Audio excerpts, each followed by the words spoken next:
அறிவின் வெளிச்சம் பரப்பியவர். அழகு தமிழில் பாடம் சொல்லியவர். கல்வி கதவுகளை திறந்தவர். பள்ளி மாணவ கூட்டம் பெருத்தவர். இலவச உணவுடன் கல்வி தந்தவர். சிறு பள்ளிகளை வளர்த்தவர். காலத்தில் காவலனாய் திகழ்ந்தவர். தமிழ் தாயின் நெஞ்சில் வழிகாட்டியாய் வாழ்ந்தவர். நாட்டின் நலனை முன்னிறுத்தி கல்வி பணியை மேம்படுத்தி கல்வியை கண்ணாக கருதி வாழ்ந்து காட்டி நம் சமூகத்தை வாழ வைத்த கல்வி கண் திறந்த காமராஜரின் கல்வி பணி அளப்பரியது. அனைவருக்கும் மரியாதை கலந்த வணக்கத்தை தெரிவித்துக் கொண்டு கல்விக்கண் திறந்த காமராஜரின் கல்வி பணி என்ற தலைப்பில் உங்கள் முன் சிற்றுரையாற்ற விழைகிறேன். தமிழ்நாட்டின் முதலமைச்சராக திகழ்ந்தவரும் கல்வி புரட்சிக்கு வித்திட்டவருமான காமராஜர் மாணவர்களின் கல்விக்காக பல்வேறு நல திட்டங்களை கொண்டு வந்ததோடு மட்டுமல்லாமல் கல்வி வளர்ச்சிக்கு பல பங்களிப்பினை செய்துள்ளார். தமிழ்நாட்டில் கல்வி புரட்சியை ஏற்படுத்தி கல்வி கண் திறந்தவர் என அழைக்கப்படுபவரான காமராஜர் 1903 ஆண்டு ஜூலை மாதம் 15ஆம் தேதி விருதுநகரில் குமாரசாமி மற்றும் சிவகாமி தம்பதியினருக்கு மகனாக பிறந்தார்.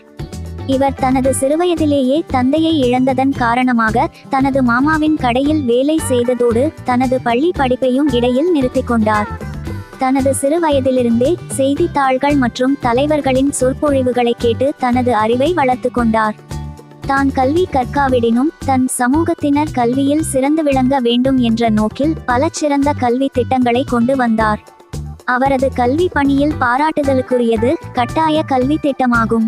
கட்டாய கல்வி முறையை அறிமுகப்படுத்தி பள்ளிக்கு செல்லாதவர்களின் விவரங்களை எடுத்து பள்ளி செல்லாமல் இருப்பதன் காரணம் என்ன என்பதனை கண்டறிந்து அவர்களுடைய பெற்றோர்களை வற்புறுத்தி பிள்ளைகளை பள்ளிக்கு அனுப்பச் செய்தார். இலவச பாடநூல், சிலேட்டுகள் போன்றவற்றை வழங்கி பள்ளிக்கு வரும் பிள்ளைகளின் எண்ணிக்கையை அதிகரிப்பதற்கான திட்டங்களை மேற்கொண்டாள். கட்டாய கல்வி மூலம் எழுத்தறிவின்மையை ஒழித்து சிறந்த கல்வி வளர்ச்சிக்கு வித்திட்டார்.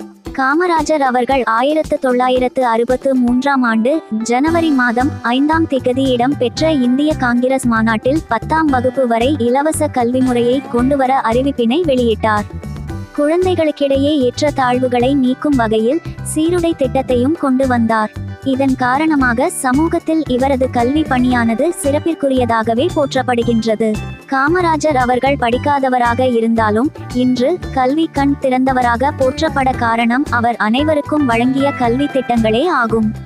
தனது அயராத பணிகளின் மூலமாக நாட்டின் தரத்தை உயர்த்தியதோடு மட்டுமல்லாமல் மக்களுக்கும் பல்வேறு சமூக நல திட்டங்களை கொண்டு வந்தார். மேலும் தான் படிக்கவில்லை என்ற போதும் நேரம் கிடைக்கும் போதெல்லாம் பல தகவல்களை கற்றுக்கொண்டே இருப்பார். இதன் காரணமாகவே இன்று அனைவராலும் படிக்காத மேதையாக காமராஜர் அவர்கள் போற்றப்பட்டு வருகின்றார். தனது வாழ்வை தனது சமூகத்திற்காக அர்ப்பணித்ததோடு மட்டுமல்லாமல் இன்று கல்வியில் பல புரட்சிகரமான மாற்றத்திற்கு வித்திட்டவராகவே காமராஜர் திகழ்கின்றார். இன்று இலவச கல்வி முறையானது ஏழை பணக்காரன் என்ற பேதத்தினை ஒழித்து அனைவரும் சமமானவர்கள் என ஒற்றுமையை வலுப்படுத்துவதாக காணப்படுகின்றது. கல்விக்கண்ணை திறக்க பாடுபட்ட காமராஜரின் கனவை நனவாக்க மாணவர்களாகிய நாம் என்ன செய்ய வேண்டும்? நாம் நம் நிலையை உணர்ந்து இன்றைய அறிவியல் முன்னேற்றம் என்ற பெயரில் மாணவர்களின் ஒழுக்கத்தினை சீரழிக்கும் சில சமூக வலைதளங்களை விட்டு விலகி நம்மை நாமே பாதுகாத்துக் கொள்ள வேண்டும் என்ற பேராசையுடன் வாய்ப்புக்கு நன்றி கூறி விடைபெறுகிறேன்.